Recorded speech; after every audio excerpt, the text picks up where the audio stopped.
सत साहेब। बंदी छोड़ पूर्ण ब्रह्म परमात्मा परम पूज्य पिताजी सदगुरु रामपाल जी के चरणों में दास भाग्येश का कोटि कोटि दंडवत प्रणाम। बंदी छोड़ सदगुरु रामपाल जी की कृपा से ज्ञान यज्ञ मुक्ति बोध का पठन। सभी भाई बहनों को दास का प्यार भरा सत साहेब।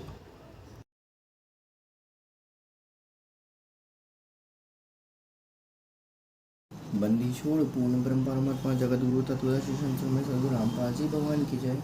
बंदी छोड़ सतपुरुष सदगुरु साहेब परम पूज्य पिताजी सदगुरु रामपाल जी के चरणों में दास भाग्येश का कोटि कोटि दंडवत प्रणाम। गरीब नमो नमो सतपुरुष को नमस्कार गुरु की नहीं। सुंदर मुनि जन साधवा संतो सर्वसदी नहीं। सतगुरु साहिब संत सब दंडोतम प्रणाम। आगे पीछे मध्य हुए तिनको जा कुर्बान। निराकार निर्विषम कालजाल भय भंजनम। निर्लेपम निर्गुणम अकल अनुपदे शून्यगुणम। सोहम सुरति समापतम सकल समाना नीरतिलय। गुजल हिरंबर हरदम्बम बेपरवाह था है वार पार नहीं मध्यतम। गरीब जो सुमरे सिद्धि होई गणनायक गलताना। करवन ग्रह सोई पारस पद परवाना। आदि गणेश मनाऊ गणनायक देवन देवा। चरण कमल लाऊं आदि अंत कहूँ सेवा। परम शक्ति संगीतम रिद्धि दाता सोई। अविगत गुण अतीतम सत्य पुरुष निर्मोही। जगदम्बा जगदीशम मंगल रूप मुरारी। तन मन अर्पूसीसम भक्ति मुक्ति भंडारी। मुनि जन ध्यावे ब्रह्मा विष्णु महेशा। शेष सहस मुख गावे पूजे आदि गणेशा। इंद्र कुबेर सरीखा वरुण धर्मराय ध्यावे। सुमरत जीवन जी का मन इच्छा फल पावे। 33 कोटि अंधारा ध्यावे सहज 88। उतरे बहुजल पारा कट है यम की फांसी। 33 कोटि अंधारा ध्यावे सहज 88। उतरे बहुजल पारा कट है यम की फांसी। बंदी छोड़ सतपुरुष सदगुरु साहेब रामपाल जी के चरणों में दास भाग्येश का कोटि कोटि दंडवत प्रणाम। सभी भाई बहनों को सभी घनी पुण्यकर्मी आत्माओं को दास भाग्येश का प्यार भरा सत साहेब। हम लोग पढ़ रहे हैं, हम लोग ज्ञान यज्ञ कर रहे हैं, हम लोग पढ़ रहे हैं मुक्ति बोध सुमिरन के अंक का सलाद पेज नंबर 61। कल हम यहाँ पर परमात्मा जी ने हमने देखा था कि परमात्मा जी ने यहाँ पर सदगुरु रामपाल जी ने यहाँ पर सोहम शब्द का गुणगान किया था अपने सुमरन के अंक के सलाद में। आज हम देख रहे हैं पेज नंबर 61। इस प्रकार से जहाँ तक हमने कल देखा था वो लिखा था कि ब्रह्मा जी के मानस पुत्र सनक सनंदन शरत और संत कुमार ने शिव जी ने और दोनों ने ही इन परमात्मा के संकेत मात्र को समझ गए थे। संकेत मात्र को समझ गए थे मतलब परमात्मा के शब्द से इनको समझ गए थे कि परमात्मा कहना क्या चाहते हैं। परमात्मा कहते हैं कि कबीर ज्ञान अटपटा झटपट समझ में आए। यदि झटपट समझ में आए तो फिर देर काहे की लागे, सीधी सी बात है। तो ऐसे विवेकवानों पर मैं बलिहारी जात हूँ, यानी ऐसे सब जीव हमारे तत्वज्ञान को शीघ्र समझ लें तो सर्व को काल के जाल से शीघ्र छुटकारा हो जाएगा। वाणी नंबर 68। परमात्मा यहाँ पर लिखते हैं अजब महल बारीक है अजब सुरति बारीक। अजब निरति बारीक है महल धसे बिन बीक। परमात्मा इसके सलाद में लिखते हैं कि परमात्मा का महल यानी सतलोक अजब दिव्य है। बारीक यानी झीना है। बारीक का भावार्थ है कि काल लोक से निकलने वाला द्वार बहुत छोटा है, तिल के समान है, सुई में ढाका डालने वाले सुराग के समान है। सत्य भक्ति करने वाले साधक का शरीर ऐसा सूक्ष्म हो जाता है वह उस बारीक द्वार से सरलता से निकल जाता है। साधक की सुरति तथा नृत्य भी सूक्ष्म हो जाती है। सुरति क्या है, नृत्य क्या है? जैसे हम कुछ दूरी पर कोई वस्तु देखते हैं वह देखना सुरति है तथा वह वस्तु क्या है यह निरीक्षण करना नृत्य कहलाती है। परमात्मा ने क्या बताया है कि सुरति नृत्य क्या होती है? सुरति मतलब देखना, उसको देखना सुरति होती है तथा वह वस्तु क्या है यह निरीक्षण करना नृत्य कहलाती है। पहले आपको देखना है फिर उसको निरीक्षण करना है कि है क्या करके, तो वही है सुरति मतलब देखना और उसका निरीक्षण करना मतलब नृत्य कहलाना। जब साधक सतलोक को चलता है तो सुरति दूर के स्थान को द्वार को देखती है, नृत्य निरीक्षण करती है, आत्मा निर्णय करती है। उन द्वारों से बिन बीक मतलब कदम रखे बिना यानी सिद्धि से अपने आप चलता है। बिन बीक मतलब कदम रखे बिना यानी सिद्धि से अपने आप चलता है कि चलकर महल में धसता या प्रवेश करता है, सतलोक में धसता है या सतलोक में प्रवेश करता है। इसका सिंपल से हम उदाहरण ये मान सकते हैं, परमात्मा ने एक बताया हुआ है कि परमात्मा जब आपकी जहाँ सुरती लग जाएगी तो वहाँ पर आपको क्या होगा, वहाँ पर आपको जाना सुगम हो जाएगा। सुगम हो जाने का तात्पर्य ये है कि आप जहाँ पर भी ध्यान लगाओगे, जिस भी लोक में आप ध्यान लगाओगे, जहाँ पर भी आप लोग लगाओगे, तो आपका ये सूक्ष्म शरीर वहाँ पर क्या हो जाएगा, प्रकट हो जाएगा। वहाँ पर आप सूक्ष्म शरीर से क्या हो सकते हो, वहाँ पर आप पहुँच सकते हो। ये सीधी सी एक प्रकार से ये आप समझ सकते हैं कि परकाया प्रवेश की सिद्धि का एक बहुत ही एडवांस लेवल है। एडवांस लेवल मतलब बहुत अधिक लेवल है। जैसे कि आपने देखा होगा, कभी कभी आप किसी चीज़ को ध्यान करते हुए आप सो जाते हो, आप ध्यान करते सो जाते हो, तो आपके दिमाग में फिर वही चीज़ क्या होने लग जाती है, चलने लग जाती है। पूरा एज इट इज़ आपको लगता है कि जैसे कि आप वहीं के वहीं पहुँच गए हो। कहने का तात्पर्य ये है कि आपका ध्यान वहाँ पर लगा हुआ है, तो आपका मन जो है, मन आपको खींच के वहाँ पर ले जा चुका है। लेकिन मन जो है, मन काल के लोक को पार नहीं कर पाता है। काल के लोक और अकह लोक को, अकह पुरुष, काल के लोक और अक्षय पुरुष के लोक को ये पार नहीं कर पाता है, सच है। और आत्मा जो होती है वो इतने छोटे से सुराख में से भी क्या हो जाती है, निकल के चली जाती है। ये समझ लीजिए कि बहुत बड़ा एक छन्ना लगा हुआ है, बहुत छोटी सी गुप्त द्वार है, कहना चाहिए सुई से भी झीना द्वार है। हम इतने बड़े शरीर से तो सुई के छीने से द्वार से नहीं निकल सकते। हमें अपने शरीर को क्या करना पड़ेगा, सूक्ष्म करना पड़ेगा। इसलिए परमात्मा कहते हैं कि सूक्ष्म मूर्ति श्याम सुरती अचल अभंगी राम है। परमात्मा इतने झीने से झीना है, साहिब तेरी साहिबी मुँह से कहीं नहीं जाए, त्रिस रेणु से झीनी है कहन सुनन में आए। उनका हवा से भी पतला, हवा से भी छोटा, आप अपने आप को, शरीर को आपको बहुत ज़्यादा क्या करना पड़ेगा, छोटा करना पड़ेगा। वो कब हो सकता है, जब आप अभ्यास करेंगे। आप अभ्यास योग और युगत से आप करेंगे, तब जाके वो हो पाएगा कि भाई आपकी जो शरीर हो जाएगा, सूक्ष्म रूप का जो शरीर होगा, वो बहुत ज़्यादा क्या हो जाएगा, सूक्ष्म हो जाएगा, सूक्ष्म हो जाएगा। तब सुरती नृत्य से जब आप देखोगे तो वहाँ पर नृत्य लग जाएगी, सुरती लग जाएगी तो नृत्य भी लग जाएगी, तो निरीक्षण भी हो जाएगा। और फिर आत्मा निर्णय करेगी कि नहीं, मुझे इसी डायरेक्शन में क्या करना है, आगे बढ़ना है। तो वही परमात्मा लिखते हैं आगे कि धंसता या प्रवेश करता है। वाणी नंबर 69। राम नाम के पट्टरे देवे को नहीं और, सो उदमता दिन भय उभर गई जद गौर। सदगुरु रामपाल जी अपने परमेश्वर पूर्ण ब्रह्म परमात्मा यहाँ पर सलाहत करते हुए लिखते हैं कि गुरु जी जो मोक्ष देने वाला राम नाम यानी सत्य भक्ति मंत्र देते हैं, उसके पट्टर अन्य तप करना, तीर्थों पे जाना, व्रत करना आदि आदि नहीं है। उसके समान जो सत्य भक्ति मंत्र देते हैं, उस मंत्र में क्या आ जाता है, ये सब के सब क्या आ जाते हैं। और परमात्मा ने ये भी क्या है, पूजा जब तक नहीं मचाना, तो कितना भी आप कुछ भी कर लीजिए, लेकिन वो मंत्र की शक्ति के आगे, उस मंत्र के आगे ये सब के सब क्या है, फेल हैं। उन सब के आगे इनका कोई भी मूल नहीं है। परमात्मा ने होरी शब्द में गाया था, सतनाम पालड़े रंग होरी हो, 14 लोक तुलावे राम रंग होरी हो। तो परमात्मा ने वही बताया है कि सतनाम पालड़े रंग होरी हो, 14 लोक तुलावे राम रंग होरी हो। कि इस एक मंत्र, श्वास उश्वास से एक मंत्र का आप रख दीजिए जब, और दूसरे पालने में आप रख दीजिए पूरे 14 लोग, 14 भुवन रख दीजिए आप, तो भी कहना चाहिए कि वो पासिंग के भी बराबर नहीं होता है। तो वही कहते हैं कि गुरु जी जो मोक्ष देने वाला मंत्र देते हैं, उसके पट्टर, उसके समान अन्य तप करना या तीर्थों पे जाना या व्रत करना आदि आदि कोई नहीं है, वे व्यर्थ हैं। राम नाम के जाप से परमात्मा मिलता है। गौर यानी गौरी पार्वती जी को उस समय नाम की महिमा का पता चला जिस दिन शिव जी ने उनको नाम की दीक्षा दी थी। फिर भक्ति लाभ मिलने लगा, उस स्तर का अमृत मिला। उस स्तर का अमृत मिला मतलब जब तक शिव जी वहाँ पर जीवित रहेंगे, तब तक गौरा जी भी क्या रहेंगे, वहाँ पर जीवित रहेंगे। फिर वाणी नंबर 70 में परमात्मा लिखते हैं, सुखदेव सुख में उपजे लाई सिंह समूहे, नवनाथ अरु सिद्ध 84 संगी उपजे थे दोए। सुखदेव की उत्पत्ति की कथा यहाँ पर परमात्मा लिखते हैं। बंदीछोड़ सदगुरु रामपाल जी भगवान के चरणों में दास भागेश का कोटि कोटि दंडवत प्रणाम। जिस समय भगवान शिव जी ने पार्वती जी को अमर मंत्र दिया था, उस समय स्थान पर एक सूखा वृक्ष था, उसके नीचे आसन लगाया था। कारण यह था कि इस अमर नाम को कोई और सुख सुन न ले, को कोई अन्य जीव सुन न ले और वह भी अमर न हो जाए। और बुरे स्वभाव का जीव यदि आध्यात्मिक शक्ति संपन्न हो जाएगा तो वह उसका दुरुपयोग करके भले व्यक्तियों को सताएगा। हम पढ़ रहे हैं मुक्ति बोध, ज्ञान यज्ञ कर रहे हैं मुक्ति बोध, सुमरन के अंक सलाह, पेज नंबर 62। इसलिए सब गुरुजन एकांत स्थान पर केवल उपदेश देने योग्य हुए व्यक्ति को ही बैठकर नामदान देते हैं। परमात्मा ने यहाँ पर बहुत अच्छी बात लिखी हुई है।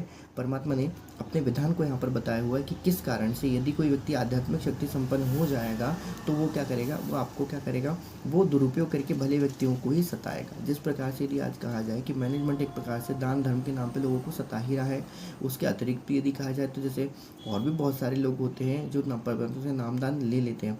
लेकिन परमात्मा क्या कहते हैं कि जब गुरुजन एकांत स्थान पर केवल उपदेश देने योग्य हुए व्यक्तियों को ही बैठकर नाम देता है। परमात्मा ने भक्ति बोध में हम डेली पढ़ते हैं, परमात्मा ने वहाँ पर लिखा हुआ है कि दौकर जोर गुरु के आगे कर वो विनती चंदन लागे, अति शीतल बोले सब बहना मेटे सगट कवच के बहना। हे गुरु तुम हो दीन दयाला, मैं हूँ दीन करोड़पति वाला, बंदी छोड़ मैं अति अनाथा, भवजल बूढ़ पकड़वाता। दीजिए उपदेश के मंत्र सुनाओ, जन्म न हो दुख चुराओ, यू आदिन होवे शिष्य भी शिष्य पर कृपा करेगो तभी, गुरु से शिष्य दीक्षा मांगे मन कर वचन धरे न आगे। ऐसी प्रीति देखे गुरु जब गुप्त मंत्र कहेगो तभी, भक्ति मुक्ति को पंथ बतावे, बुरा होण को पंथ चलावे, ऐसे शिष्य उपदेश पाई हो दृष्टि पुरुष पे जाए।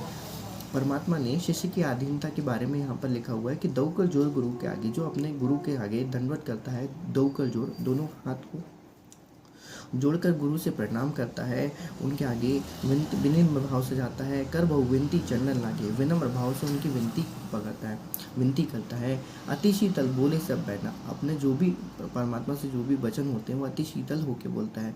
कैसे वचन बोलता है, मेटे से कट कवट के बहना, जहाँ पर किसी भी प्रकार के कोई छल कपट के कोई भी बहना या फिर कोई भी अंतर का जो भाव होते हैं वो उसमें नहीं होते हैं। परमात्मा कहते हैं कि जब शिष्य ये कहता है कि हे गुरु तुम हो दीन दयाला, हे प्रभु आप ही दीन दयाल हो, मैं आपको जान चुका हूँ, आपको पहचान चुका हूँ, आपके तत्व ज्ञान से परिचित हो चुका हूँ कि हे सदगुरु आप ही इस सर्वलोक में क्या हो, दीन दयाल हो, आप ही एकमात्र हो जो मेरे प्रतिपालक हो। मैं हूँ दीन करो प्रतिपाला, मैं दीन हूँ, मैं गरीब हूँ, मैं नाम दान से विहीन हूँ, मैं दीन हूँ, मैं हीन हूँ। आप हे प्रतिपाल, हे मेरे प्रतिपालक, हे मेरे पिताजी, आप मेरे दीनता को दूर करिए। बंदी छोड़ मैं अति अनाथ, मैं बहुत ज़्यादा क्या हो चुका हूँ, इस काल लोक में आके क्या हो चुका हूँ, अनाथ हो चुका हूँ। अनाथ का मतलब है कि मेरे सर पे अब किसी की छत्र छाया नहीं है। अति अनाथ, जो भी था मेरे साथ, जो भी मेरे पास पीछे था, मैं सब उसको क्या कर चुका हूँ, सारे गुरुओं को जो भी मैंने जिनसे भी सीखा उनको मैं त्याग चुका हूँ, उनको छोड़ चुका हूँ, मैं अब अनाथ हो चुका हूँ, मैं सब आपके आश्रय ही यहाँ पर आया हुआ हूँ। भवजल बूढ़ पकड़वाता, हे प्रभु इस 21 ब्रह्मांड रूपी जो भवजल है, भव का जो सागर है, भव सागर है, उसमें मैं क्या कर रहा हूँ, बूढ़त पकड़वाता। बूढ़त मतलब मैं बहा जा रहा हूँ, मैं काम क्रोध दो मन मोह मत्सर से इत्यादि से क्या हो रहा हूँ, बहा जा रहा हूँ, मुझे इनसे मुक्ति चाहिए। हे सदगुरुदेव आप मेरा हाथ पकड़ लीजिए, आप मेरे हाथ पकड़ लीजिए, दीजिए उपदेश को मुझ सुनाओ। हे प्रभु, हे सदगुरुदेव, हे परम पूज्य पिताजी, आप मुझे उपदेश दीजिए। उपदेश देने का मतलब ये होता है कि उपदेश मतलब आप मुझे अपनी मर्यादाएं सुनाइए, आप मुझे मर्यादा बताइए कि मुझे क्या चीज़ करनी है, क्या चीज़ नहीं करनी है, किस कारण से मेरी क्या मर्यादा टूटेगी, आपका नींद न टूट जाए। गुप्त मंत्र सुनाओ, हे प्रभु आप उस मर्यादा में रह के मैं उस मर्यादा में मर्यादाओं को और गुप्त मंत्र को सुनाइए जो भी आप देते हैं। जरन मरण भव दुख छुड़ाओ, हे प्रभु मेरे जीवन का सबसे बड़ा जो दुख है, जो भव का जो दुख है, जन्म और मरण का, उसको आप छुड़वाइए सदगुरुदेव। यो आदिन हो विशेष। अब यहाँ पर परमात्मा ने शिष्य के बाद गुरु के बारे में बताया है कि यो आधीन हो विशेष। जब परमात्मा देख लिए कि भैया नहीं, मेरा शिष्य जो हो चुका है वो अति आधीन हो चुका है, वो इन सब जो रोग राग द्वेष विचार जो भी हैं, जो भी कुकर्म है, कुविचार हो, कुबुद्धि है ना, उन सबको जब विकारों को छोड़ने की इच्छा रखता है कि हाँ भाई मुझे तो अभी ये क्या करना है, छोड़ना ही छोड़ना है, तब परमात्मा कहते हैं कि जब ये आधीन हो जाता है इतना शिष्य पर कृपा करे गुरु तब वो गुरु उस शिष्य पे क्या करता है, कृपा करता है। गुरु से शिष्य जब दीक्षा मांगे, जब गुरु से शिष्य क्या करता है, जब दीक्षा मांगता है, मन कर्म वचन धरे रहना के। परमात्मा क्या कहते हैं, मन कर्म और वचन, मनसा वाचा कर्मणा, तीनों ही प्रकार से धन आगे, धरे धन आगे, धन सहित मन वचन और कर्म को भी क्या कहता है, गुरु शिष्य जब दीक्षा मांगने जाए तो वो अपने आप को सर्वस्व उसको कर दे, सौंप दे। दो को जोर गुरु के आगे, कर वो विनती चंडन लागे, शिष्य हुए सर्वस नहीं बारे, ही एक पीछे से उचारे, जो जो कैसे लोग सिधाए, बिन गुरु मिले मोहि नहीं पाए। तो वही परमात्मा कहते हैं कि मन कर्म वचन और धन, तन मन धन से आप सबके सब क्या हो जाएगी। ये जब आपके गुरु जी के आगे धर दे कि भाई प्रभु जी आप मेरा सब कुछ ले लो, अब ये आपका ही, आप मुझे वो जन्म मंत्र का, जन्म मरण को दुख छुड़वाने वाले वो मंत्र दे दीजिए और उपदेश दे दीजिए। तो परमात्मा लिखते हैं यो आधीन हो वे शिष्य, जब शिष्य इतना आधीन हो जाए कि हाँ भाई मुझे तो इसी जन्म में मुक्ति चाहिए, तब उस शिष्य पे कृपा करता है गुरु।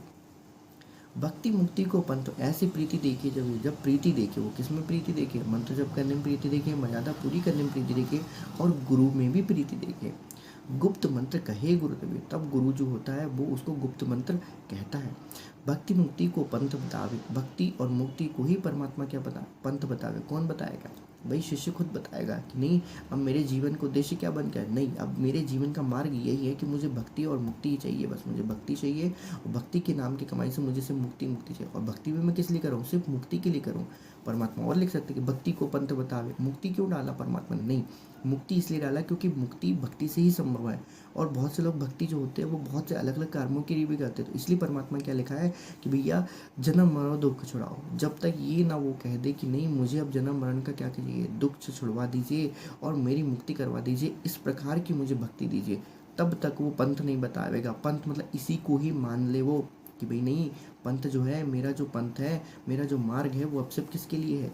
भक्ति करके मुक्ति पार करने का ही मार्ग है। बस बुरा होण को पंथ चढ़ा, इसके अतिरिक्त जो भी चीज़ है वो सब क्या है? बुरा है आपके लिए। बुरा होण को पंथ छुड़ावे, ऐसे शिष्य उपदेश ही पाई, हो दिव्य दृष्टि पुरुष पे जाई। ऐसा शिष्य उस समय उपदेश प्राप्त करता है सदगुरुदेव से, और होए दिव्य दृष्टि पुरुष पे जाए, होए दिव्य दृष्टि पुरुष पे जाए। सीधी सी बात है कि वो परमात्मा की दृष्टि, फिर परमात्मा रूपी दृष्टि से पर गुरु को क्या करता है? वो गुरु उस शिष्य को अपनी परमात्मा रूपी दृष्टि से क्या करता है? देखता है कि भाई नहीं, अब ये क्या हो चुका है, हाँ ये योग्य है, इसमें कुछ बात है कि भाई ये अब यहाँ से जाने के योग्य बन चुका है, इसकी अब आस्था किसी और में नहीं रही हुई है। तो वही परमात्मा लिखते हैं, वही कहते हैं। भाई आगे हम देखते हैं कि इसलिए सब गुरुजन एकांत स्थान पर केवल उपदेश देने योग्य हुए व्यक्ति को ही बैठकर नाम देते हैं। परमात्मा अंतर्यामी है। पहले बात तो ये है कि भाई आपने परमात्मा को परमात्मा मानना पड़ेगा, उनको अंतर्यामी मानना पड़ेगा। तो परमात्मा से उन्हीं उपदेश करने वालों को बुलाएगा जिनको क्या करना है, उनको उपदेश देना है। ये नहीं कि सीडी और डीवीडी के ले भैया तुम भी ले लो, लो भाई तुम भी ले लो, लो भाई तुम भी ले लो, लो भंडारा बट रहा है, बिल्कुल तुम योग्य हो चाहे ना हो उसको भी दे दो, भले जाके वो वहाँ जाके क्या करें, वो कुछ काम कर ले।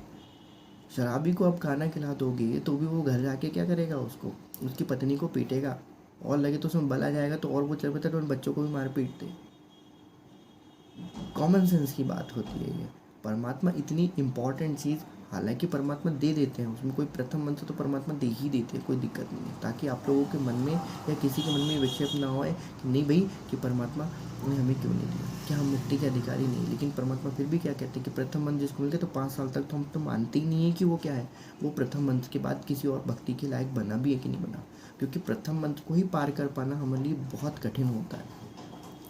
प्रथम मंत्र के बारे में परमात्मा ने कई बार बताया। प्रथम मंत्र के जो 5 मंत्र दिए जाते हैं वो गणेश, ब्रह्मा, विष्णु, महेश और दुर्गा के दिए जाते हैं। अब इनके कर्मों के और इनके समझ लीजिए, जैसे कि ब्रह्मा जी का मंत्र है तो ब्रह्मा जी का जो होता है, ब्रह्मा जी जो है वो सत्वगुणी होते हैं, क्षमा कीजिएगा सत्सायन, वो रजोगुणी होते हैं। विष्णु जी होते हैं वो सत्वगुणी होते हैं, और ब्रह्मा जी विष्णु महेश जो होते हैं वो होते हैं आपके तमोगुणी होते हैं।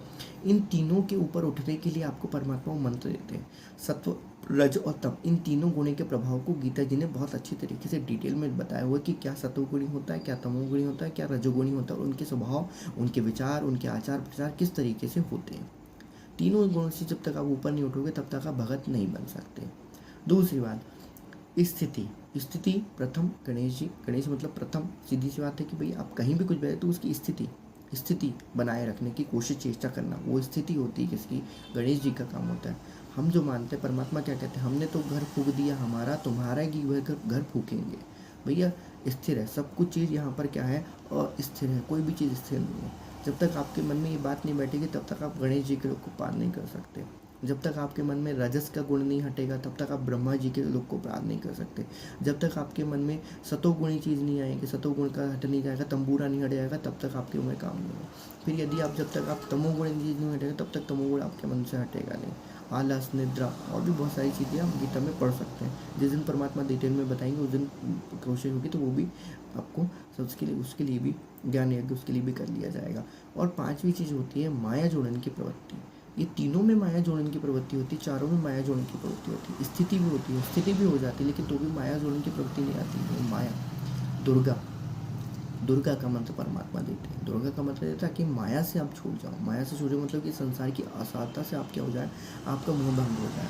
परमात्मा लिखते ना, परमात्मा ने हम और परमात्मा ने लिखा हुआ, परमात्मा रोज कहते हैं पवित्र भक्ति मोद में नित्य नियम में हम डेली पढ़ते हैं गुरुदेव के अंग से माया का रस पी कर फूट गए पश्चात। ऐसा सदगुरु हम यहाँ लोयन संत था। जब तक ये फूटेंगे नहीं तब तक आप इनके ऊपर से आप नहीं जा सकते। वही बात आती है, इसीलिए ये सब निर्णय विचार करना पड़ेगा। जैसे कि सपोज मान लीजिए कि भाई एक एग्जांपल दे रहा हूँ कि मान लीजिए मेरे 4 भाई हैं। मेरे पिताजी के पास बहुत सारा धन गड़ा हुआ है। उनको मालूम है कि मेरे 3 बच्चे क्या निठल्ले हैं। तो मेरा पिता क्या करेगा, मेरा पिता ये करेगा कि भाई तीनों बच्चों को क्या करेगा, भाई वो किसी ना किसी कारण से उनको जितना उनको देना है वो उतना उनको दे देगा। उनको मालूम है कि तीनों निकम्मे हैं। फ्यूचर में जाके एक करके बीड़ी सिगरेट तंबाकू जुआ फलांगे गिनने में क्या कर देंगे, नाश में मिटा देंगे। तो मेरा पिता क्या करेगा, उनको किसी न किसी कारण से वहाँ पर क्या कर देगा, उनको भिजा देगा किसी भी कारण से। या नहीं होगा तो उनको कुछ चीज़ दे देगा कि भाई ले बेटा तू ये काम कर, ले बेटा तू ये काम कर, इसमें हो जाएगा, मेरे पास अब कुछ नहीं बचाएगा करके। या होगा तो भी वो नहीं बताएगा, भाई उसकी मर्जी। फिर वो क्या करेगा, मेरे पिताजी मेरे क्या करेंगे कि भाई उसको पता है कि भाई ये योग्य बच्चा है। तो जब ये योग्य बच्चा होता है तो वो परमात्मा उसको क्या करते हैं, स्पेशली अलग से बुलाएंगे। वही लिखी हुई है। इसलिए सब गुरुजन एकांत स्थान पर बैठकर केवल उपदेश देने योग्य हुए व्यक्तियों को ही बैठाकर नाम दान देते हैं। ऐसा नहीं कि सबको बांट देंगे कि ले तू भी ले तू भी ले, ये पढ़ा ये ले, नहीं, ऐसा नहीं हो सकता। क्योंकि उस नाम के मंत्र के जब से प्रभाव से परमात्मा ने क्या कहा है, आप में 24 सिद्धियाँ जाती हैं। और इन 24 सिद्धियों का प्रयोग आप पॉजिटिव वे में भी कर सकते हो, आप नेगेटिव वे में भी कर सकते हो।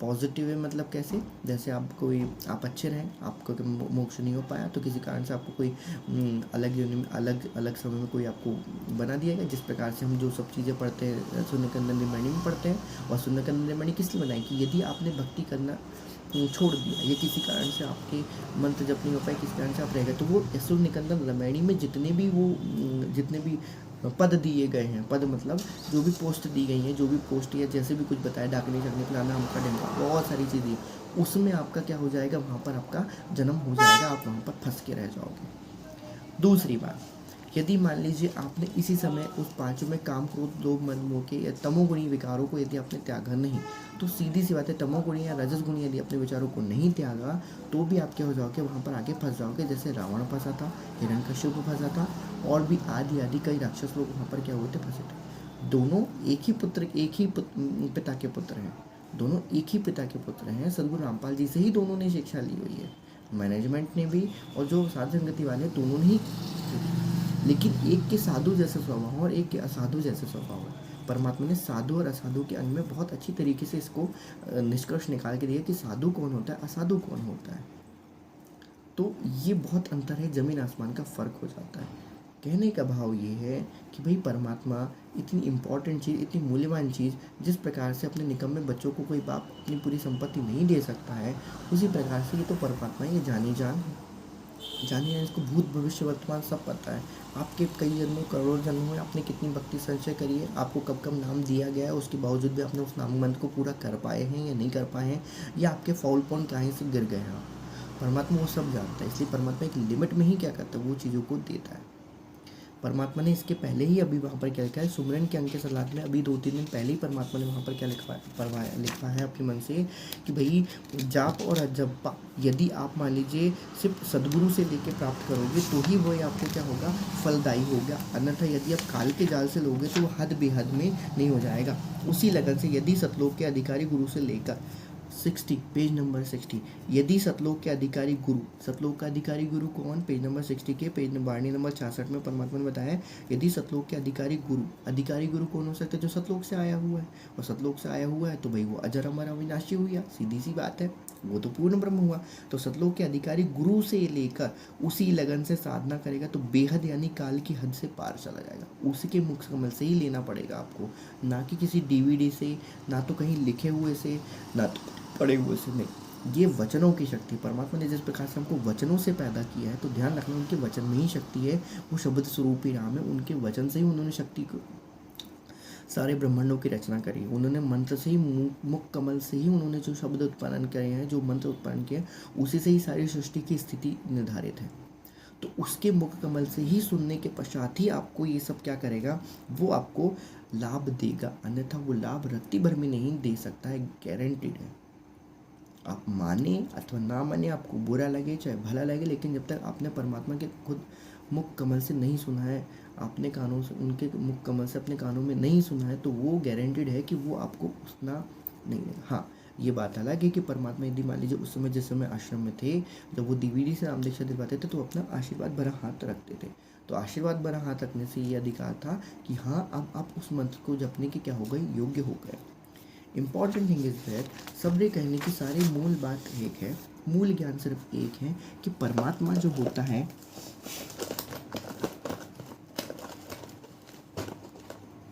परमात्मा ने कभी भी किसी दूसरे पे आश्रित नहीं हुए किसी भी काम के लिए। किसी भी दूसरे काम के लिए परमात्मा कभी भी क्या नहीं हुए, आश्रित नहीं हुए। जब सृष्टि भी रचनी थी तब भी उन्होंने खुद ही रची, ठीक है। काल के लोक में अभी बताया गया था कुछ दिन पहले ही, इस पे ज्ञान चर्चा भी होती कि काल के लोक की भी रचना किसने करी है, सदगुरु सत्य कबीर ने ही करी हुई है, कोई इसमें संशय नहीं है। तो भाई नामदान देने का अधिकारी परमात्मा किसे कैसे दे देगा, और ये गारंटी भी है आपको, यदि नहीं भी है तो भी आपको यही तपस्या, ये आपकी तपस्या है, ये आपकी क्या है। परमात्मा ने रंका बंका की कथा में बताया हुआ था, रंका बंका के शब्द से यदि उसको आकाशवाणी भी हुई है तो भी रंका बंका ने नहीं माना, उन्होंने बोला कि नहीं, हम गुरुजी से मुख कमल से सुन के आएंगे तब क्या होगा। तो ये ज्ञान योग की भक्ति है, ज्ञान आधार की भक्ति है, शब्द सहन की भक्ति है। वही बात है कि जब तक आप गुरु के मुख से वो चीज़ नहीं सुन लोगे, जब तक आप गुरु के मुख से गुरु आपको आज्ञा नहीं दे देगा, तब तक आपको वो बात माननी ही नहीं है, भले ही आपको करोड़ों जन्म लग जाए, गारंटीड बात है। आप इस बात की चिंता मत कीजिए कि आज मुझे नहीं मिलेगा, ये नहीं होगा, वो नहीं होगा, नहीं, परमात्मा को मालूम है कि आपकी स्थिति कैसी है। हो सकता है आप इस जन्म आपको बहुत अच्छा मिला हुआ, लेकिन परमात्मा जानते हैं कि inner deep in the heart यदि मान लीजिए आपकी भक्ति कितनी है, वो कितने समय तक चल सकती है। परमात्मा को सब पता रहता है। बहुत से लोगों को नाम लेने के बावजूद भी परमात्मा के वो विरोधी हो जाते हैं, लेकिन उनको पता नहीं रहता कि हम कब हो गए, क्योंकि काल जो है वो मन के अंदर, मन रूप में, एलिमेंट के तत्व में घुसा रहता है।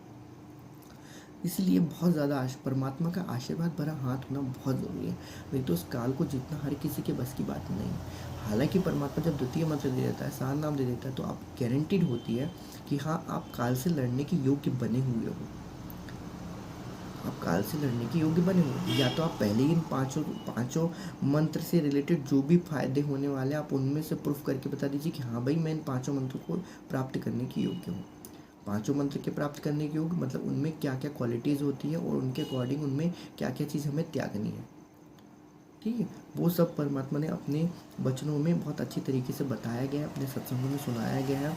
नहीं है, आप साध संगति में, किसी भी साध संगति में जाके आप पता कर सकते हैं, किसी भी साध संगति वाले भाई से जाके आप पूछ सकते हैं भाई नॉर्मल मर्यादाएं क्या होती हैं, नहीं होती।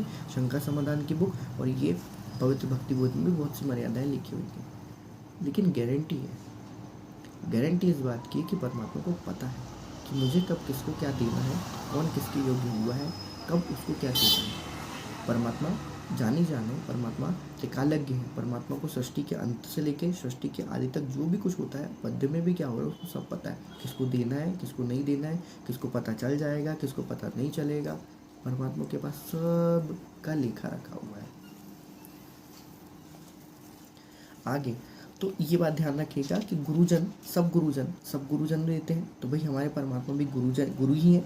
तो गुरु एकांत स्थान पर केवल उपदेश देने योग्य व्यक्ति को ही बैठाकर नामदान देता है। इस प्रकार से यदि कहा जाए तो मैनेजमेंट का जो भी है कहना चाहिए, उनका जो भी भांडा है वो फूटना अति आवश्यक हो गया है, क्योंकि यदि ऐसा नहीं होगा तो भाई सार शब्द नहीं देंगे।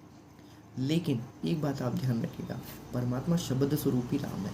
शब्द स्वरूपी राम का अर्थ होता है कि भले ही वो जेल में बैठा हुआ है, लेकिन वो कहीं भी प्रकट हो सकता है, कहीं भी प्रकट हो सकता है। वो सतलोक में वो आके अच्छी आत्मा को कभी भी मिल सकता है, उसमें कोई जेल ना कोई किसी तरीके का बंधन उसमें नहीं है। लेकिन वो तब होगा ना जब आपको ये बात समझ में देगा मैनेजमेंट कि नहीं, गुरुजी जो है वो जेल धाम से परे हैं, जेल में सिर्फ उनका पंच तत्व का शरीर है, लेकिन परमात्मा सशरीर कहीं भी आ सकते हैं, कहीं भी जा सकते हैं, कैसे भी आ सकते हैं, कैसे भी जा सकते हैं। परमात्मा का शरीर परमात्मा का है, नूरी रूप का शरीर है, उनका शब्द स्वरूपी शरीर है, वो 5 तत्वों से बंधा हुआ नहीं है। कहीं भी जा सकते हैं, कभी भी आ सकते हैं, किसी भी क्या प्रकट हो सकते हैं, किसी को भी वैसे ही नामदान दे सकते हैं। कोई ज़रूरत नहीं है उनको वहाँ पर जेल में बैठे रहने की या किसी तरीके की और लीला करने की। परमात्मा एक साथ में एक एक करोड़ रूप धारण करते, करोड़ों के अरबों एक व्यक्ति के साथ, एक इंसान के साथ 1 करोड़ रूप धारण करके परमात्मा उनको नामदान दे सकते, दीक्षा दे सकते हैं। लेकिन परमात्मा कहते हैं एक साधे सब सधे, सब साधे सब जाए। इसलिए हमें सिर्फ और सिर्फ डिपेंडेबल होना है, अति आदि नहीं रखनी है। अति यदि कहा जाए तो अति परतंत्रता कह लीजिए, अपने गुरुदेव के ऊपर परतंत्र होने में कोई दिक्कत नहीं, कोई शर्म नहीं होनी चाहिए। हम अपने गुरुदेव पे ही आश्रित नहीं होंगे तो और किस पे होंगे आश्रित, ये बताइए, पॉसिबिलिटी नहीं है। तो कहने का भाव ये है कि भाई सिर्फ और सिर्फ मेन बात ये है कि हमें हमारे हर चीज़ के लिए हमें हमारे सदगुरु पे ही क्या रहना है, आश्रित रहना है। हमें हमारे परम पूज्य पिताजी सदगुरु रामपाल जी के ऊपर भी आश्रित रहना है, उसके अलावा और कुछ नहीं। तो भगवान शंकर जी ने अपने हाथों से ताली बजाई, जिसका भयंकर नाद शोर आवाज हुआ। आसपास के पशु तथा पक्षी डरकर दूर चले गए। सूखा वृक्ष इसलिए चुना गया ताकि कोई पक्षी आएगा तो तुरंत दिखाई देगा। उस वृक्ष की खोखर या वृक्ष के थोते चने में मादा तोते ने अंडे पैदा कर रखे थे। एक अंडा अस्वस्थ था, अस्वस्थ मतलब कि वो गलने लगा था, अन्य स्वस्थ थे। वे शंकर की ताली हाथों की आवाज़ से पक्षी बनकर उड़ गए। ठीक है, वह खराब अंडा वहीं रह गया। जिस जीव को वह अंडा प्राप्त हुआ वह उस अंडे में बैठा था, उसके परिपक्व होने तथा स्वयं को शरीर को प्राप्त करने का इंतजार कर रहा था। अब वो सूता अंडा था। परमात्मा ने अपने सत्संगों में बताया सूता अंडा बहा जात था। तो उनको जब शंकर जी का तत्व लगा तो तत्व लगने के कारण क्या हुए, वो उस शरीर को प्राप्त हो गया, मतलब उसका पंच तत्व का शरीर जो था वो पूरा की पूरा क्या हो गया, मेटलाइज हो गया। वो जो सड़ता हुआ शरीर था वो उसका बन गया। ये है प्रथम नाम की शक्ति। परमात्मा ने यही बताया, प्रथम नाम प्राप्त करने से आपको कई करोड़ों मनुष्य के जन्म मिल सकते हैं। गारंटी नहीं है आपने इस जन्म में ही आपको मिले, हो सकता है आपको पिछले कई जन्मों में, आपको पहले कई जन्म करोड़ों जन्म पहले आपको प्रथम मंत्र मिला होगा। अरे आप 64 लाख शिष्य में जब आ पाए होंगे तभी तो आपको प्रथम नाम मिला होगा, तो आपकी प्रथम नाम की भक्ति कंप्लीट हो गई होगी। अभी आपकी भक्ति चल रही होगी, वो भक्ति का आपको फल मिल रहा होगा। तो प्रथम नाम मिले ना मिले कोई दिक्कत नहीं है आपको। जिस दिन परमात्मा को देना वो खुद आके दे देगा, कोई दिक्कत नहीं है। टेंशन नहीं लेने का, टेंशन परमात्मा लेंगे हमारी। जो चिंता का नाम मेट दे ताका नाम कबीर। सत्य कबीर कौन है, हमारे सदगुरुदेव हैं। इतना तो भरोसा रखिए, लेने ही आया है ना, छोड़ के थोड़ी ना जाएगा। फिर जैसे बच्चा गर्भ में आने से माता पिता उसे अपना मान बैठते हैं, इसी प्रकार जीव जिस शरीर या अंडे में प्रवेश करता है तो उसे अपना मान लेता है। मृत्यु के उपरांत शमशान घाट पर अंतिम संस्कार के पश्चात बची हुई हड्डियों के टुकड़ों को उठाकर किसी अथाह दरिया में बहा देते हैं, जिसको अस्थियां उठाना या फूल उठाना कहते हैं। उसका कारण यह है कि जो जीव उस मानव शरीर स्त्री पुरुष में रहा उसका शरीर उस शरीर में अधिक मोह हो जाता है। जैसे मानव को कोई असाध्य रोग हो जाता है तो अपने शरीर की रक्षा सर्वधन लगा देता है, शरीर इतना प्रिय होता है। मृत्यु के उपरांत यदि उस प्राणी को अन्य शरीर नहीं मिलता है तो वह प्रेत योनि में जाता है। परमात्मा क्या कहते हैं, परमात्मा ने बताया हुआ है कि मृत्यु के उपरांत यदि उस प्राणी को अन्य शरीर नहीं मिलता तो वो प्रेत योनि में चला जाता है। भाई सीधी सी बात है, या तो 84 के ढोर में चल जाओ या तो फिर क्या बन जाओ, प्रेत बन जाओ। आपकी आपकी एज यू विश, जैसे आपकी इच्छा से नहीं मिला तो भैया आपको प्रेत योनि में रहना पड़ेगा। फिर जब ऊपर यमराज से आएगा कि नहीं भैया इसका भी योनि इसको मिलने के कारण हो गया आगे, तो वो योनियों में आपको आगे क्या कर देगा, भेज देगा। परमात्मा ने एक बार अपने सत्संग में कहा है कि एक एक व्यक्ति के हिसाब से यदि देखा जाए तो कम से कम 20 से 30 हज़ार उसके पीछे प्रेत पड़े रहते हैं, या अन्य प्रेत भूत पेट पिशाच फलाना अमका ढिमका जो भी जो गैब है, गैब मतलब जो दिखाई नहीं देते मानव, वो उसके साथ पैदा हो जाते हैं। एक के साथ ही 20 से 30 हज़ार भूत प्रेत क्या हो जाते हैं, पैदा हो जाते हैं। सोचिए, आपको परमात्मा ने मनुष्य जन्म दिया, मनुष्य शरीर दिया हुआ है। उन 20-30 हज़ारों को भी उस समय क्या होने वाला था, वो मनुष्य जन्म मिलने वाला नहीं, लेकिन परमात्मा ने आपकी पॉसिबिलिटी को वहाँ पर रखा। क्यों, परमात्मा के वचन के कारण। आपने भी परमात्मा से वचन भरे थे, परमात्मा ने भी आपसे वचन भरा था कि हाँ मैं भक्ति करने के लिए तेको मनुष्य अवश्य दूंगा, परमात्मा के विधान के अनुसार है, तो आपको मनुष्य जन्म मिला। ये तो आपके साथ 20-30 हज़ार और भी पैदा हो सकते थे, आपके साथ 20-30 हज़ार आपके उस शरीर के लिए लालायित थे, वो लगे हुए थे। ये जो 20-30 हज़ार जो भूत प्रेत रहते हैं ना, ये यदि आपने सदगुरु की शरण नहीं ली है तो ये क्या करते, आपके अंदर घुस के या आपको किसी प्रकार से मानसिक रूप से प्रताड़ित करके या मानसिक रूप से आपके अंदर क्या करते हैं, ये किसी भी प्रकार का आप में दोष लगवा देते हैं। ये जो 20-30 भूत जो आपके साथ एक साथ प्रकट हुए हैं, वो उनकी खुन्नस निकालने के लिए, कि मेरे को ये शरीर मिल रहा था, इसको कैसे मिल गया, ऐसा है वैसा है, नहीं, उनको ये नहीं मालूम रहता कि इसको परमात्मा ने दिलवाया हुआ है। तो वो क्या करते हैं फिर आपके मन में या आपके शरीर में घुस के या आपके बुद्धि में किसी प्रकार का कोई भी कुछ करके अल्टर्ड कर देते हैं, चेंज कर देते हैं थोड़ी सी।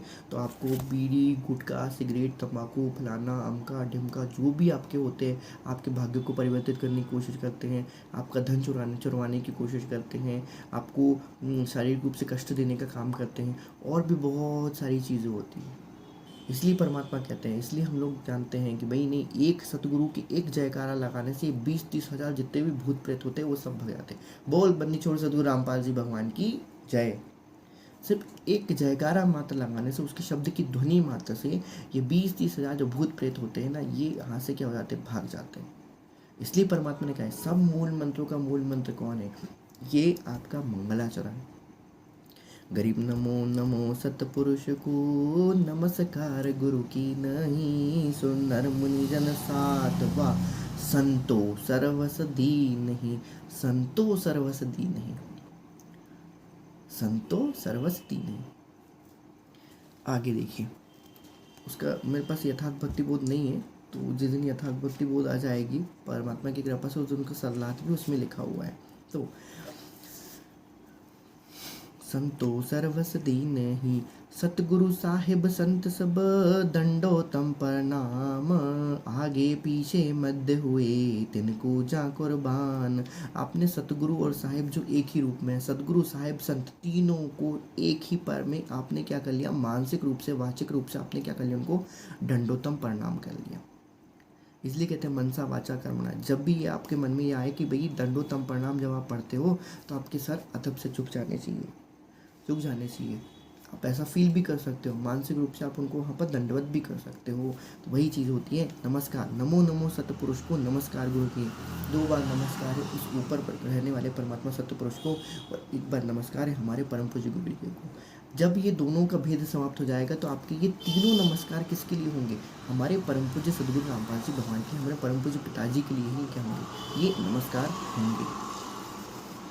फिर परमात्मा क्या करेगा, फिर परमात्मा क्या कहता है, सुंदर मुनिजन साधवा, संतो सर्वस्व देने, उन संतों को मैं क्या कर दूंगा, सर्वस्व देने के लिए तैयार हूँ। सदगुरु साहिब संत सब, दंडोतम प्रणाम। परमात्मा ने एक बार कहा था, इसके ये जो भी है, जो भी हम आपको पढ़ा रहे हैं, ये PhD का ज्ञान होता है।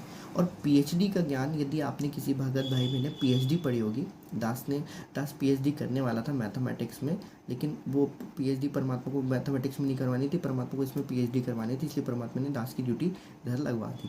तो बात क्या हो रही है, PhD मतलब फिलोसॉफी एंड डॉक्टरेट।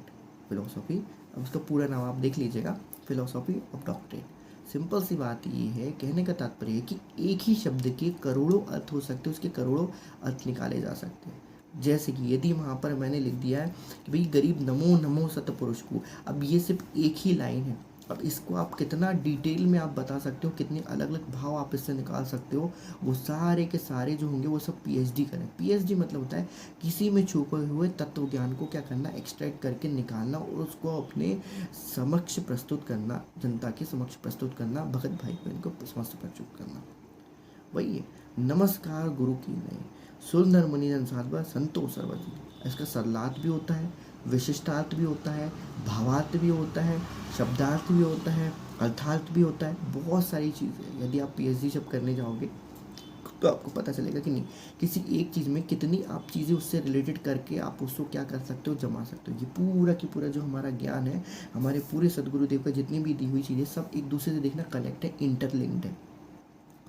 ये होती है PhD का तात्पर्य है कि परमात्मा ने जो कहा है उसमें से तत्व को निकालना, उसमें तत्व को क्या करना, एक्सट्रैक्ट करना। जैसे आपने गन्ना खरीद के लाया है, गन्ने में से आपने क्या किया, छूछ अलग निकाल दिया उसका, उसमें आपने क्या कर दिया, उसका रस अलग निकाल दिया, फिर रस से भी आपने बहुत अलग अलग चीज़ें आप क्या कर सकते हैं। तो ये तत्व निकालना पड़ता है, ये तत्व को रसाकर्षण क्या करना पड़ता है, खींचना पड़ता है। ये कब खींच पाओगे, यही है नील शीर का निवेरा करना। भाई मोती क्यों खाते, फिर परमात्मा ने कहा स्वाति सीप सब एड़ी जाए, सुकच मीन मिलता ना भाई, स्वाति सीप सब एड़ी जाए। मतलब कि जब सुकच मीन मतलब परमात्मा सदगुरुदेव सुकच मीन के बारे में परमात्मा ने बताया कि सुकच मीन एक ऐसी मछली होती है जिसके सामने एक ड्रिल टाइप का कुछ होता है, ड्रिल होता है, एक नुकीला पैना होता है। वो क्या करती है, वो सीप जब बंद रहती है तो सीप में क्या करती है, वो छेदा मारती है तो वो खुल जाती है और वहाँ से क्या होता है, फिर मोती निकल के आता है। ये मोती है, ये जो है ये आपका शरीर है, आपकी आत्मा है, आपकी जीवात्मा है जो सीप है। उसके अंदर जो मोती है, मोती मतलब आपकी आत्मा, जो आपकी आत्मा धीरे धीरे धीरे धीरे क्या करके तत्वज्ञान क्या करी, ग्रहण कर रही है। फिर जब तक इसके ऊपर गुरु आके क्या नहीं करेगा, उस पर प्रहार नहीं करेगा, अपने शब्दों का प्रहार नहीं करेगा, सत्संगों का प्रहार नहीं करेगा, तो उसका मुख नहीं खुलेगा, वो आत्मा वापस जागृत नहीं होगी, तत्व ज्ञान उसका नहीं खुलेगा। तत्व ज्ञान नहीं खुलेगा तो उसके अंदर जो हमारी प्यारी आत्मा पड़ी हुई है, जो बेचारी मूर्छित पड़ी हुई है, जिसको अपने घर जाने की लगन लगी हुई है, वो वहाँ से निकल नहीं पाएगी। अब मोती कैसे बनता है, बात देखिए। मोती परमात्मा ने स्वाति नक्षत्र के बूंद से। स्वाति नक्षत्र का बूंद मतलब कि जब सदगुरु वहाँ पर प्रकट होता है तो वो क्या करता है, अपने तत्व ज्ञान रूपी ज्ञान को एक छोटा सा चीज़ को डाल देते हैं। ये है शब्द सार की, शब्द सार। एक बूंद ही काफ़ी होती है आपके अंदर वो मोती बनाने के लिए। एकमात्र एक ही शब्द आपके लिए बहुत इसलिए परमात्मा ने कहा है कि एक ही शब्द है, शब्द सार नहीं पार करना है। तो जब तक शब्द सार आपके अंदर नहीं डाला है, हालांकि परमात्मा डाल चुके होंगे कई बार, शब्द सार तो नहीं डाले होंगे, सार शब्द डाल दिए होंगे, लेकिन शब्द सार, हाँ शब्द सार वो डाले नहीं होंगे परमात्मा ने, ये डाल चुके होंगे, हमें पता ही नहीं चला होगा। इसलिए बोलते हैं परमात्मा सत्संग सुनने के लिए कहते हैं। सत्संग बहुत ज़्यादा इंपॉर्टेंट है, सत्संग आध्यात्मिक ज्ञान बहुत ज़्यादा ज़रूरी होता है।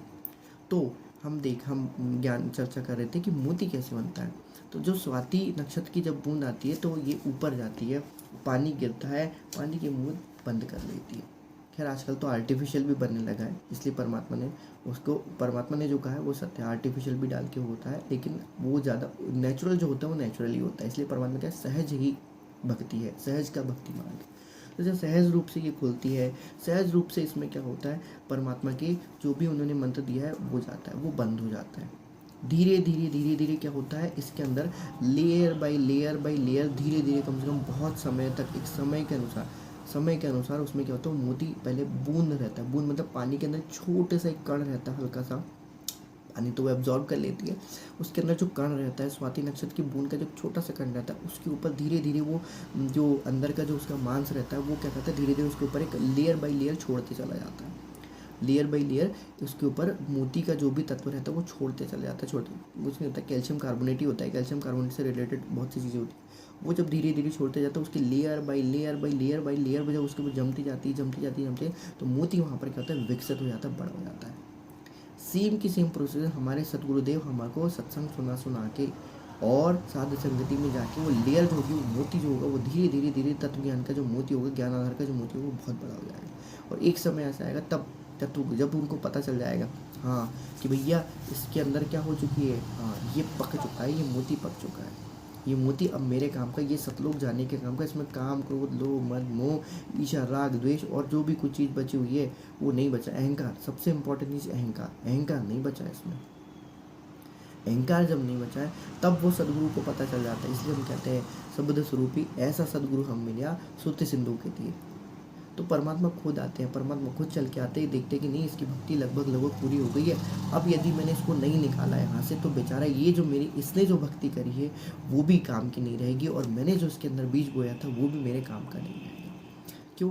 क्योंकि यदि सुकच मीन उसको नहीं फाड़ के, उसको नहीं निकाल के जाएगी तो वो जो मोती होता है वो कोई और ले जा लेगा। वो मोती कोई काम का नहीं है। एक समय वो इतना बड़ा हो जाएगा कि वो खुद मर जाएगी। वो जो सीप रहती है, एक समय के बाद यदि उससे मोती नहीं निकाला जाता तो वो बहुत बड़ा हो जाता है मोती, और फिर वो उसके काम का नहीं है, तो उसके जीवन के लिए वो अच्छा नहीं रहता है, अच्छा नहीं रह पाता है। फिर वो उसको निकालना ही पड़ता है, आर्टिफिशियल तरीके से निकाले चाहे वो प्राकृतिक रूप से निकाले, जैसा भी उसके परमात्मा ने उसके लिए विधान बना के रखा हुआ है। तो कहने का भाव ये है कि जब तक सदगुरु देखता है, प्रतीक्षा करता है ना, तो वही बताए, तुमने आंगन नहीं बुहारा कैसे आएंगे भगवान, कैसे आएंगे भगवान। तुमने आंगन नहीं बुहारा कैसे आएंगे भगवान, कैसे आएंगे भगवान। आंगन नहीं बुहारा, तुमने अपने मन को ही बुहारा नहीं है, आत्मा को मैली छोड़ दिया हुआ है, कैसे आएंगे सदगुरु रामपाल भगवान तुम्हें लेने के लिए, पॉसिबल नहीं है। खैर सब बातों की एक बात है, साधु संगति में जाके निर्मल होइए, सीधी सी बात है, निर्मल होइए, ज्ञान यज्ञ करिए, ज्ञान यज्ञ का लाभ उठाइए, घर पे साथ संगति रखाइए। यदि आप पूरी मर्यादा में तो साथ संगति घर पे रखवाइए, नहीं है तो आप वहाँ पर चले जाइए। दो भगत भी यदि बैठ के परमात्मा की बातचीत करते हैं तो भी वो साथ संगति हो जाता है। यदि आपको साथ संगति लिए कुछ भी नहीं मिल रहा है तो आप ये जिस तरीके से दास कर रहा है भाई कर सकते। दास के साथ बड़ी परेशानी है, दास के पास बहुत परेशानी है कहना चाहिए। परमात्मा प्रार्थना करते हैं कि दास को सत्संगति में अवश्य लेके आए। हो सकता है मेरे कुछ कर्म आड़े आ रहे होंगे या हो सकता है मैं उस योग्य नहीं होगा, लेकिन परमात्मा जिस समय करेंगे दास अवश्य उस समय सात संगति में जाएगा, अवश्य जाएगा। हो सकता है मेरा मन अभी मैला हुआ हो इसलिए परमात्मा ने मुझे वहाँ पर नहीं भेजा। खैर कुछ भी हो सकता है, जानी जाने परमात्मा जानी जाने, उसको मालूम है कि अपने भगत को, अपने बच्चे को किस तरीके से क्या करना है, सुधारना है, संवारना है। बंदी छोड़ सद्गुरु रामपाल जी भगवान की जय। अभी के लिए दूसरा वीडियो, क्योंकि समय थोड़ा वीडियो ज़्यादा नहीं बन पाता है इसलिए मैं उसको थोड़ा कम ही बनाता हूँ, 45 मिनट तक बनाता हूँ, क्योंकि वो कॉपी होने में दिक्कत आती है। तो दोबारा इसके बाद दोबारा वीडियो बने। तो सिंपल सी बात है, कहने का भाव आती ये है कि जो कुछ है हमें अपने सिर्फ और सिर्फ सदगुरु पे ही क्या करना है, निर्भर रहना है। हर चीज़ के लिए हमें हमारे सदगुरु पे ही क्या करना है, सदगुरु परम पूज्य पिताजी सदगुरु रामपाल जी पे निर्भर करना है। बिल्कुल हम लोग पढ़ते हैं, साहिब मेरी बेनती सुनियो गरीब निवाज, माद्र पिद करेम तो पुता पितृ को लाज। हम उनको लाज दे रहे हैं, हम उनके परमात्मा कह रहे हैं, लेकिन हमें जब परमात्मा अपने पिता होने की लाज बचा सकता है तो हमें भी अपने पुत्र होने की लाज क्या करनी पड़ेगी, बचानी पड़ेगी। बंदी छोड़ सदगुरु रामपाल जी भगवान के चरणों में दास बगेश को कोटि कोटि धन्यवाद प्रणाम। बंदी छोड़ सदगुरु रामपाल जी के सभी शिष्यों को, सभी भक्तात्माओं को, समस्त धरतीवासियों को, समस्त जीवात्माओं को दास का प्यार भरा सत साहेब। एक घड़ी आधी घड़ी आदि में पुनियाद, कबीर संगत साधु की कटे कोटि अपराध।